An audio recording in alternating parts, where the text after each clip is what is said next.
certains ont connu des difficultés à travers, pendant ce mois-ci et il y aura encore des difficultés en 2022, ça c'est sûr. Et c'est comme ça qu'est faite la vie, nous devons nous y atteler, mais est-ce que face à tout cela, nous devons nous décourager? Est-ce que face à tout cela, nous devons abandonner? Donc, c'est pourquoi aujourd'hui, ce matin, notre thème consiste à parler des souffrances présentes et de la gloire à venir. Donc, c'est quelque chose qui a été dit, c'est quelque chose qui a été prédit. Dans le siècle présent où nous vivons, il y aura des souffrances, il y aura des difficultés, mais il y aura une gloire à venir. La gloire à venir, de manière ultime, c'est la gloire que nous aurons lorsque nous serons auprès de Dieu au ciel, mais également ici sur terre, il y a la gloire. Il y a la gloire parce que lorsqu'on traverse une période de difficulté, c'est toujours suivi par la gloire. C'est toujours suivi par les moments de bonheur. Parce que, voyez-vous, ces difficultés que nous traversons, c'est pas pour nous punir. Les difficultés que nous traversons, parfois, c'est un moyen pour Dieu pour se glorifier. C'est un moyen pour Dieu pour nous rabaisser, nous prouver qu'il est l'être suprême. Et aussi pour montrer à ceux qui sont autour de nous que, ok, vous voyez, voici mon enfant, il passe à travers les souffrances, mais je suis son père, je vais le relever ou bien je vais la relever. Et quand Dieu te relève, quand Dieu te fait passer à travers la gloire, c'est un témoignage. C'est un témoignage pour tous ceux qui t'avaient vu souffrir, pour tous ceux qui t'avaient vu passer à travers les difficultés. Quand ils ou elles vont te voir dans tes moments de gloire, ils vont te poser la question, mais comment est-ce que tu as fait? Tu vas dire, c'est la gloire de Dieu. C'est la grâce de Dieu. Amen. Et cela sera un témoignage. Cela sera une parole de réconfort pour ces personnes. Donc, bien aimé, c'est pour que nous puissions comprendre que tant que nous sommes sur cette terre, tant que nous sommes dans notre chair, nous allons connaître des moments difficiles. C'est un cycle de vie. C'est un cycle de vie. Ce n'est pas que la souffrance va passer totalement avant que la gloire ne vienne. Non, c'est un cycle. Tant que nous sommes sur la terre, il y aura un moment de souffrance, un moment de gloire, un moment de souffrance, un moment de gloire, ainsi de suite. Donc, c'est un peu comme alternatif. Mais quand nous serons auprès de Dieu, ce sera une gloire définitive. Il n'y aura plus de souffrance, il n'y aura plus de difficultés. Ce sera une gloire définitive. Mais avant d'arriver là, nous sommes encore sur la terre. Tant que nous sommes sur la terre, attendons-nous à des souffrances. Mais le plus important, ce n'est pas de dire, ah, c'est encore une souffrance qui est arrivée. Mais c'est de savoir qu'est-ce que Dieu veut m'enseigner à travers la souffrance. C'est de savoir qu'est-ce que je dois apprendre à travers cette souffrance. Qu'est-ce que Dieu veut m'enseigner. Alors, si nous sommes déjà conscients que nous pouvons avoir des souffrances, nous pouvons avoir des difficultés, quand nous aurons des souffrances, nous n'allons pas, nous allons certes nous affliger, nous allons pleurer, nous allons être tristes, mais nous n'allons pas caler là-dessus. Ça, c'est important, nous n'allons pas caler là-dessus parce que nous aurons compris que oui, c'est normal que ça arrive. C'est normal que ça arrive. Tu ne vas pas dire, oh, pourquoi c'est toujours moi, pourquoi c'est toujours moi. Toi, tu penses que c'est toujours toi. Ce n'est pas toujours toi. Peut-être que toi, tu as un type particulier de souffrance. Quelqu'un d'autre a aussi un petit particulier de souffrance qui est différent du tien. Mais il n'en demeure moins vrai que chacun souffre. Chacun peut souffrir de son côté. En tant que chrétien, on devrait être conscient de cela parce qu'il y a certaines doctrines selon lesquelles, quand on est chrétien, on ne doit plus souffrir. Quand on est chrétien, tout devient le paradis. C'est pas ce que Dieu nous enseigne. Dieu nous enseigne qu'il y aura un temps de gloire définitive, éternelle. Mais nous n'y sommes pas encore. Pour l'instant, nous sommes encore sur la terre, nous sommes encore dans cette chair. Et c'est l'une des raisons pour lesquelles Jésus-Christ est venu sur la terre. Il s'est fait chair pour venir vivre.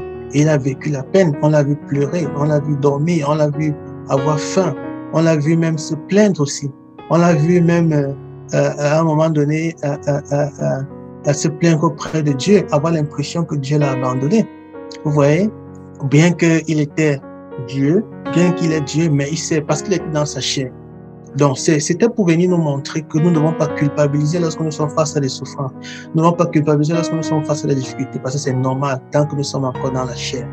Il faut que nous puissions le comprendre. Donc, nous allons lire deux textes aujourd'hui. Deux textes. Le premier texte sera dans le livre de Romains, Romains au chapitre 8, verset 19 au verset 22.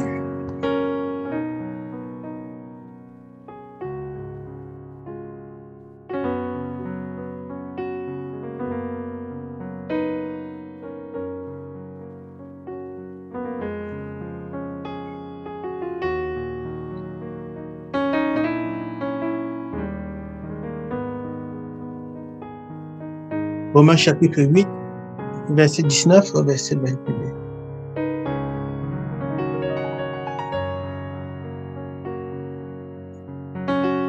Alors, frère Caliste, nous pouvons lire Oui, on peut lire. Papa.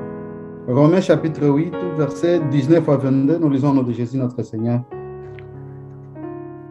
Aussi, la création attend-elle avec un ardent désir la révélation des fils de Dieu, car la création a été soumise à la vanité, non de son gré, mais à cause de celui qui l'y a soumise, avec l'espérance qu'elle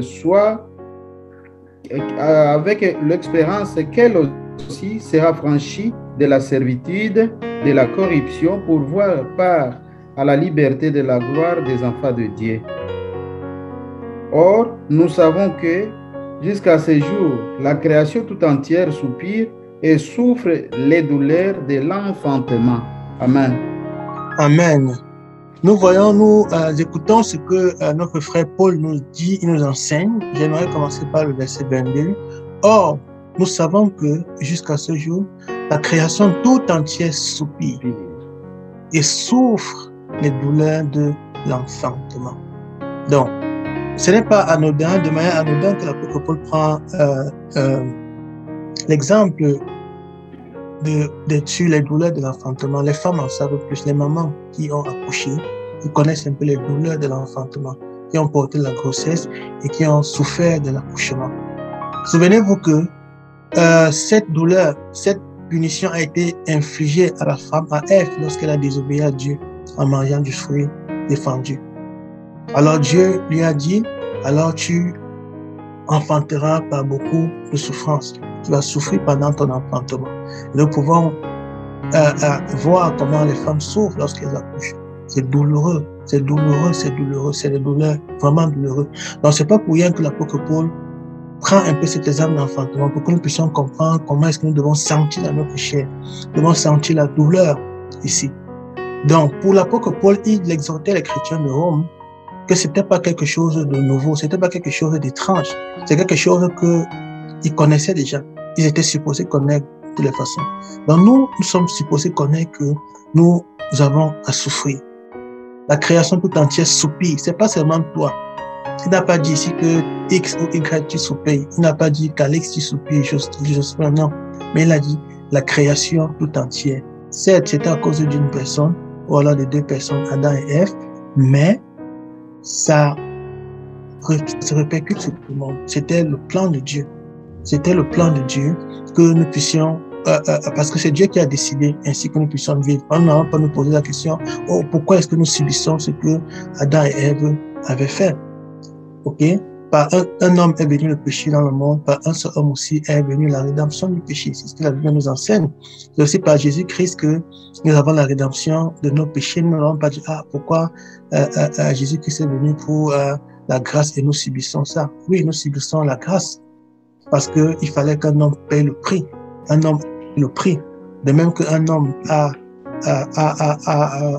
c'est par un homme que le péché est arrivé et toute cette punition. Aussi par un autre homme est arrivé la grâce et la justice. Donc le plus important, c'est que nous puissions savoir que tout le monde ici passe à travers ces difficultés. Soupire. Donc, parfois nous avons l'impression que, oh, tel est bien. Oh, j'aimerais être à la place de l'autre parce que c'est une impression que nous avons. Ok? C'est une impression que nous avons. Nous ne connaissons pas ce que la personne vit. Nous ne connaissons pas ce que la personne vit. Nous ne connaissons pas ce qui se passe dans le cœur de la personne. La personne peut être bien physiquement, mais pas bien moralement, mais pas bien émotionnellement, mais pas bien psychiquement. Ok? Donc, nous pouvons avoir quelqu'un aussi qui n'est pas bien physiquement, qui a un problème physique, qui souffre de santé, mais qui est bien moralement, qui est bien spirituellement, qui est bien psychologiquement. Mais toujours est-il que chacun passe à travers des moments de difficulté. Chacun soupire. Les cris ne sont pas les mêmes. Même parmi les femmes qui accouchent, vous allez voir, une va crier plus, l'autre va crier moins. L'autre va juste peut-être faire les soupirs, ainsi de suite, ainsi de suite. Chacun aura sa façon d'exprimer sa douleur. Chacun aura sa façon d'exprimer ses souffrances. Mais chacun souffre. Chacun souffre. Ça, c'est ce que nous devons comprendre. Parce que nous avons souvent tendance à faire des comparaisons. Le frère Jospin, tout à l'heure, dans l'exhortation, il parlait de certains qui se plaignent, qui disent, ah, vraiment, moi, je suis à l'église. Bon, il n'a pas dit que ça, c'est pas qu'il y a des gens comme ça, mais c'est de manière générale. Il y a des gens qui se plaignent, oh, pourquoi on ne m'aide pas, pourquoi on ne me rend pas visite, pourquoi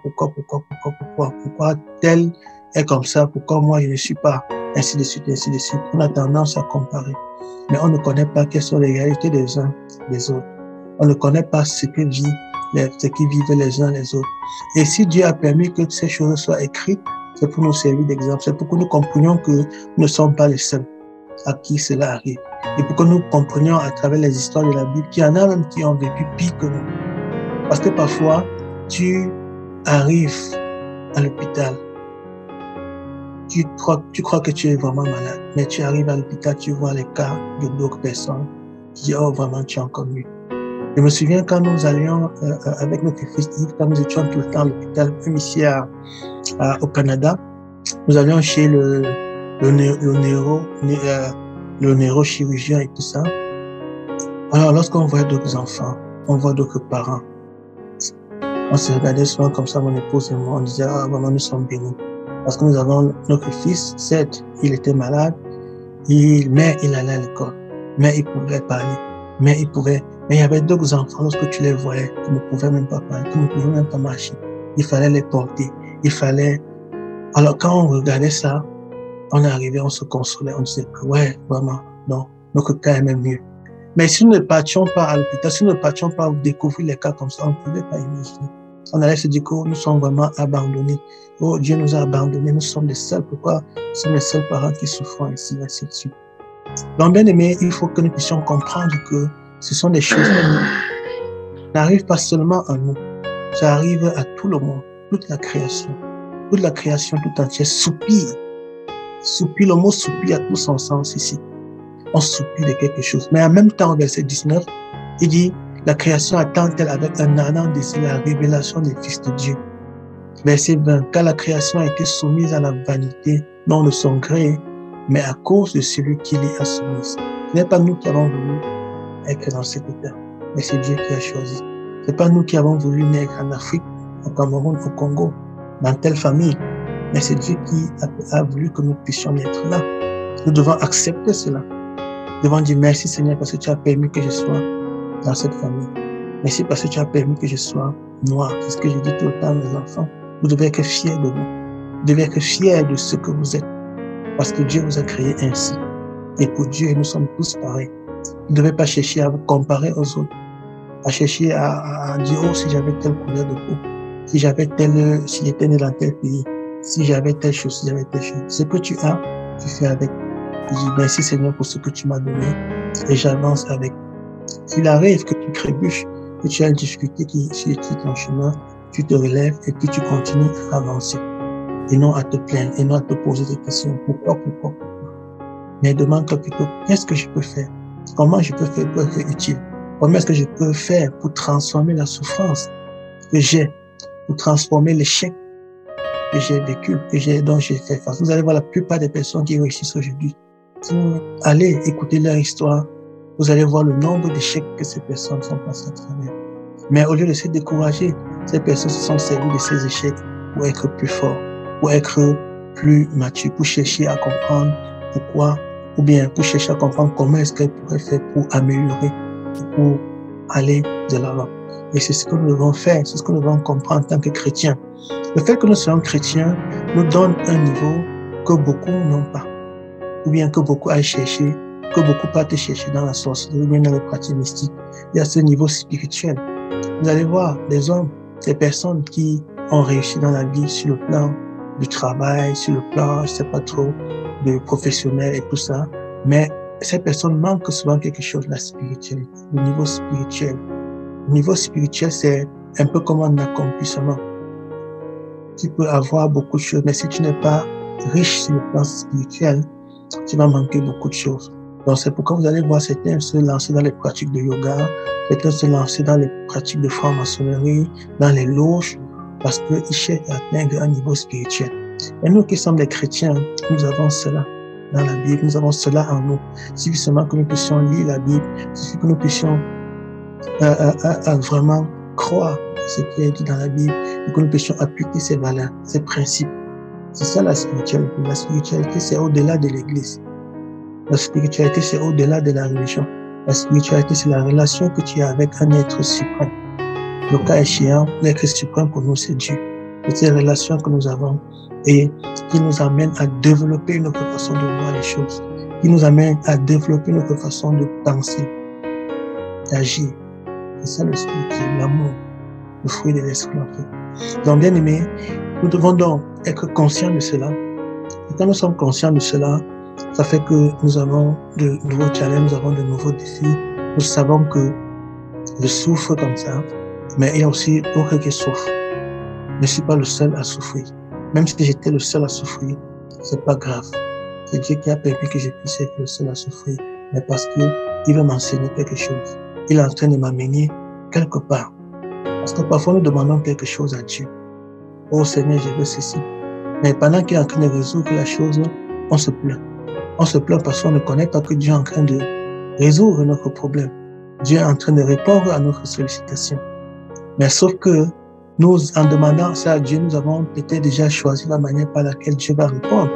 Mais sauf que Dieu lui décide que non, c'est pas de cette manière que je vais répondre. C'est pas de cette manière que je vais te donner ce que tu veux. Je vais d'abord te faire passer à travers ce chemin. Or, toi, tu vois plutôt que tu vas passer par l'autoroute. Mais Dieu dit que non, il va pas t'amener par l'autoroute. Il va te faire passer par la campagne. Au lieu de faire 15 minutes à l'autoroute, tu vas te voir qu'il fait 1 heure de temps, 2 heures de temps en campagne. Et tu vas trouver que c'est long. Et à passer en campagne, tu vas voir les difficultés, tu vas voir les animaux là qui traversent, tu vas voir les problèmes, les routes qui sont gâtées, tu auras des crevaisons, tu auras des difficultés, ainsi de suite, ainsi de suite. Tu pourras même abandonner. Tu pourras même vouloir rentrer. Mais si tu es conscient que Dieu peut te faire passer par là pour atteindre tes objectifs, pour répondre à ta question, à tes préoccupations, tu seras patient. Tu vas essayer de braver, tu vas essayer de surmonter toutes ces épreuves. Et c'est pourquoi je ne le dirai jamais assez, ou on ne le dira jamais assez, la plupart des hommes, presque tous dans la Bible, ceux qui ont réussi, ils sont passés par tous ces chemins, toutes ces épreuves. Et quand nous pensons seulement à ces histoires, ça doit nous rendre forts, ça doit nous rendre plus forts. Dans notre deuxième test, parce que ce texte dans Romains, c'était pour nous parler, pour nous rendre conscients. Il y a plein d'autres tests, mais je n'aimerais pas nous plonger dans les textes.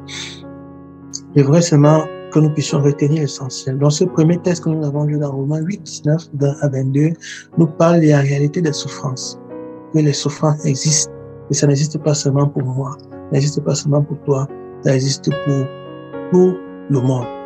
Comme on dit souvent pour ceux qui sont mariés, vous connaissez bien ce langage, c'est le toit qui couvre les foyers. Parce qu'on connaît, il y a des réalités qui se passent dans chaque foyer. Chaque couple a ses réalités. Mais qu'on ne saura pas, tu vas voir un couple là dehors, tu vas dire, oh maman, j'aime ce couple, j'aime ainsi. Mais ce couple vit des réalités qui ne sont pas forcément les réalités que vous vivez chez vous. Donc, avant de faire des comparaisons, avant de dire, oh, j'aimerais être dans tel couple, j'aimerais être dans telle famille, j'aimerais être dans tel pays, j'aimerais être dans tel ci ou ça, parce que vous voyez des apparences, soyez conscient que chaque foyer, chaque ménage, chaque pays, chaque unité, en fait, a ses problèmes, a ses réalités. Donc, c'est comme le travail aussi. Tu peux dire, oh maman, là où je suis là, on me déteste. Il faut que je parte plutôt dans telle équipe parce que je pense que là-bas, on va m'aimer. Oui, peut-être qu'on peut t'aimer ou alors on peut ne pas te détester comme on te déteste dans ton équipe actuelle. Mais il faut être prêt à tout. Il faut être prêt à savoir que tu peux même aller là-bas. Tu peux avoir l'impression que tu seras mieux, mais tu risques d'être même pire. Parce que, en fin de compte, ce sont les êtres humains. Ce sont les êtres humains et l'être humain est changeant. L'être humain peut changer à tout moment. C'est pourquoi Dieu dit, maudit soit celui qui met sa confiance en l'homme. Dieu, c'est de manière claire qu'il le dit. On peut croire que Dieu voulait nous amener à douter les uns contre les autres. Non. Dieu ne nous amène pas à douter les uns contre les autres. Mais il est clair, il est réaliste. C'est lui le créateur. Parce qu'il sait que l'homme peut changer. Parfois, il peut changer sans le savoir. Parfois, il peut changer contre sa volonté. L'apôtre Paul lui-même disait, parfois je crois faire du bien alors que je suis en train de faire du mal. C'est ça l'être humain. Tu peux avoir toute la volonté que tu veux. Tu es en train de faire du bien. Tu crois que tu es en train de faire du bien à ton enfant, à ta femme, à ton mari, mais tu es plutôt en train de faire du mal sans savoir. Donc, quand on dit que tu vas dire, oh, moi je croyais que tu étais ceci, mais à te voir, tu es plutôt ceci, c'est plutôt cela. C'est l'être humain. L'être humain est changeant. L'être humain est un malade de lui-même qui s'ignore. C'est pourquoi nous devons être complémentaires, nous devons nous entraider. Donc, lisons dans le second passage, qui nous parlera, on a vu un peu les souffrances présentes, on va voir la gloire à venir dont Dieu parle, qui commence ici, mais qui va s'achever de manière définitive quand nous serons auprès de Dieu. Donc, lisons cela dans le livre de Somme, Somme chapitre 65.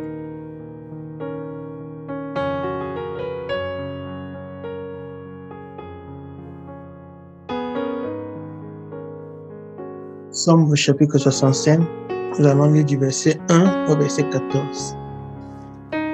Nous lisons dans le livre de Psaume, chapitre 65, au premier verset jusqu'au 14e verset. Nous lisons au nom de Jésus, notre Seigneur. Amen. Avec confiance, ô Dieu, on te louera dans Sion, et l'on accomplira le vœu qu'on t'a fait. Oh, toi qui écoutes la prière, tous les hommes viendront à toi. Les iniquités macabres, tu pardonneras nos transgressions. Heureux celui qui t'a choisi et que tu as admis en ta présence, pour qu'il habite dans tes parvis. Nous nous rassasierons du bonheur de ta maison, de la sainteté de ton temple. Dans ta bonté, tu nous exauces par des prodiges, Dieu de notre salut, espoir de toutes les extrémités lointaines de la terre et de la mer. Il a fermé les montagnes par sa force, il sent des puissances, il apaise le mugissement des mers, le mugissement des flots, de leurs flots et le tumulte des peuples. Ceux qui habitent aux extrémités du monde s'effraient de tes prodiges, tu remplis d'allégresse l'Orient et l'Occident. Tu visites la terre et tu lui donnes l'abondance, tu la combles de richesses, les ruisseaux de Dieu pleins d'eau, tu prépares le blé quand tu la fertilises ainsi. En arrosant ses sillons, en aplanissant ses mottes, tu la détrempes par des pluies, tu bénis ton germe. Tu couronnes l'année de tes biens et tes pas versent l'abondance. Les plaines du désert sont abreuvées et les collines sont saintes d'allégresse. Les pâturages se couvrent de brebis et les vallées se revêtent de froment. Les cris de joie et les chants retentissent. Amen. Amen. Amen, papa. Merci beaucoup. Amen. Donc, nous voyons à travers ce texte-là, nous comprenons que, en fait, Dieu essaie de nous préparer à ce qui nous attend, Et nous voyons que c'est ce que nous vivrons dans la félicité éternelle, mais c'est ce que nous commençons aussi à vivre ici. Parce que Dieu est celui-là, nous voyons au verset 6, il a fermé les montagnes par sa force, il est saint par sa puissance. Donc, les montagnes ici, c'est qui? C'est nous. C'est nous. Dieu nous a fermés. Dieu nous saint par sa puissance. Parce que on ne peut affermir que quelqu'un qui est faible. Ok? Et pour que Dieu puisse t'affermir, il faut que toi déjà tu reconnaisses que tu es faible. Parce que si tu n'es pas faible, si tu ne reconnais pas que tu es faible, tu n'auras pas besoin que Dieu puisse te fortifier. C'est pourquoi Dieu parfois nous permet que nous puissions arriver à un état d'abaissement, d'humiliation. Comme Jésus-Christ, il s'est humilié, il est descendu ici sur la terre. Quand nous lisons dans Colossiens, afin que Dieu puisse l'élever. Parce qu'on ne peut pas élever quelqu'un qui est déjà élevé. Pour être élevé, il faut être humilié. Il faut descendre jusqu'au plus bas niveau. Pour que Joseph soit élevé comme numéro 2 en Égypte, il a fallu qu'il soit rabaissé, qu'il soit vendu comme esclave, qu'il soit mis en prison, ainsi de suite, ainsi de suite. Il était humilié jusqu'au plus bas niveau. Et c'est alors qu'il a été élevé pour être au-dessus. Donc, il faut qu'on comprenne ça. On ne peut pas vouloir, comme on dit souvent, on ne peut pas vouloir manger l'omelette sans accepter qu'on doit casser l'œuf. Donc, c'est parfois le prix à payer. Si on estime qu'on veut la gloire, si on veut vivre une vie glorieuse, il faut qu'on accepte que cela passe aussi par des souffrances, que cela passe aussi par des difficultés, et que ce n'est pas nous qui allons choisir le type de souffrance. Si on demande à quelqu'un de choisir la souffrance, personne ne va choisir un type de souffrance. Ne pense pas que quelqu'un choisit la souffrance et qu'il va y avoir. Mais il peut arriver que tu aies tel type de souffrance, tu aies tel type de souffrance. Mais il ne faut pas que cela te décourage. Il faut comprendre que, oh, vraiment, je suis à un niveau où je ne peux plus continuer.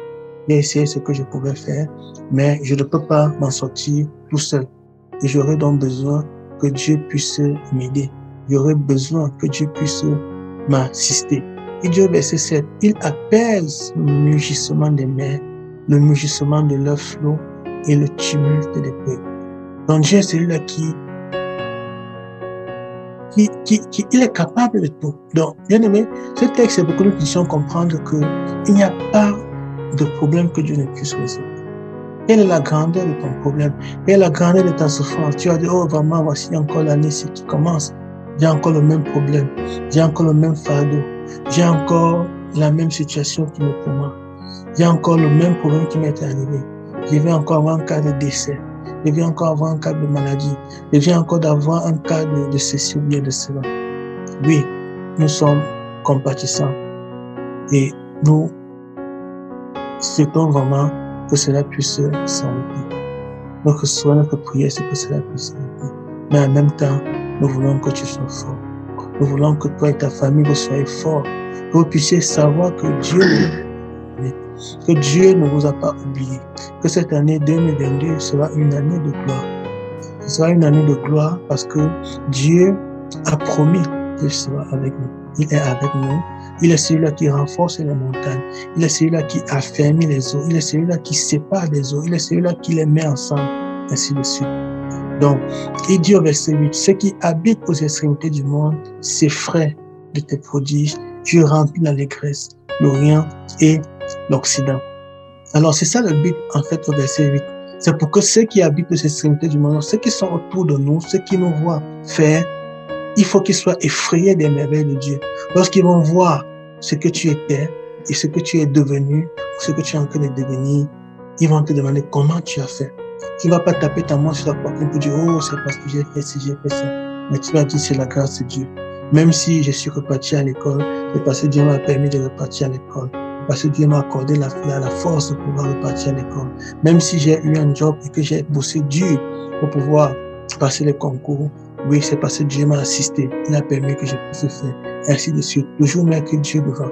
Toujours mettre Dieu devant nos efforts. Parce que nos efforts, eux seuls, ne suffisent pas. Il faut la grâce de Dieu. Et c'est Dieu qui nous accorde même la sagesse de penser, l'intelligence de penser qu'il faut que nous puissions passer à travers ces efforts-là. Donc, bien aimé, c'est pour que nous puissions comprendre que Dieu est là. Quand nous continuons, nous lisons le texte de verset 9 qui dit « Tu visites la terre et tu lui donnes l'abondance. Tu la combles des richesses. Le ruisseau de Dieu est plein d'eau. Tu prépares le blé quand tu la fertilises. Ainsi, en arrosant ses sillons, en aplanissant ses mottes, tu la détrempes par des pluies. Tu bénis son gemme. » Verset 11. Tu couronnes l'année de tes biens et tes pas versent l'abondance. Oui, bien aimé, nous sommes en train de parler d'une nouvelle année. Nous devons confesser cela. Nous devons confesser ces paroles. C'est une promesse que Dieu a faite et qui tient toujours. Nous devons confesser ce verset 11. Cette année-ci, c'est une année de couronne. C'est une année où Dieu va couronner de bien tes couronnes. C'est une année où Dieu va faire de tes pas des pas qui seront des pas bénis. Et tu vas resplendit en abondance. Ne te décourage pas, ne dis pas que oh, vraiment, ce sera encore une année de difficultés, ce sera encore une année. Non, confesse, bien-aimé. Nous devons rester positifs, nous devons rester, déclarer des paroles positives, confesser ces paroles et rappeler à Dieu que vraiment, Seigneur, je te prie vraiment, même si c'était planifié que nous voyons comment l'autre intercédait auprès de Dieu. Bien, Abraham intercédait pour voir comment même Moïse passait le temps à intercéder en faveur du peuple, ainsi de suite, jusqu'à ce que Dieu revenait à ce qu'il avait prévu faire, aux décisions qu'il avait déjà prises pour le peuple. Mais il avait des personnes qui intercédaient pour pouvoir amener Dieu à dire, oh Seigneur, vraiment, tu peux même réduire, tu peux même renverser les choses aussi, c'est toujours pour ta gloire. Ceux qui se moquaient déjà vont comprendre que non, tu es là, tu es vivant. Donc, bien aimé, je ne serai pas trop long, je ne vais pas m'attarder là sur ces versets, mais c'était pour nous faire comprendre de manière générale que vraiment cette année est une année qui a commencé et nous devons la déclarer une année positive, nous devons la déclarer une année de bénédiction, même si il arrive au cours de l'année qu'il y ait des souffrances, qu'il y ait des périodes difficiles, nous ne devons pas nous décourager, nous devons faire confiance à Dieu parce qu'il nous a promis et il ne nous a jamais délaissés. Il ne nous délaissera pas, la preuve, nous sommes vivants, nous sommes là, nous devons prier qu'il puisse vraiment nous bénir, qu'il puisse nous utiliser. Nous allons prier ensemble pour pouvoir vraiment demander à Dieu de nous fortifier, demander à Dieu de nous reconnaître que nous sommes faibles, nous sommes impuissants, nous ne sommes rien du tout.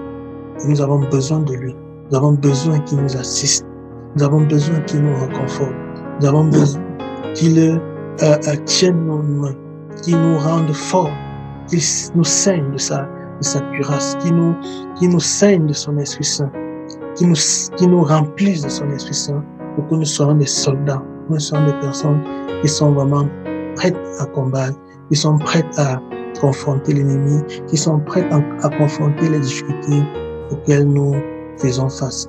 Donc, bien-aimés, prions tous ensemble, confessons, remettons nos bien-aimés, nos familles, nos frères et sœurs qui sont passés à travers des difficultés que l'on connaît, ceux et celles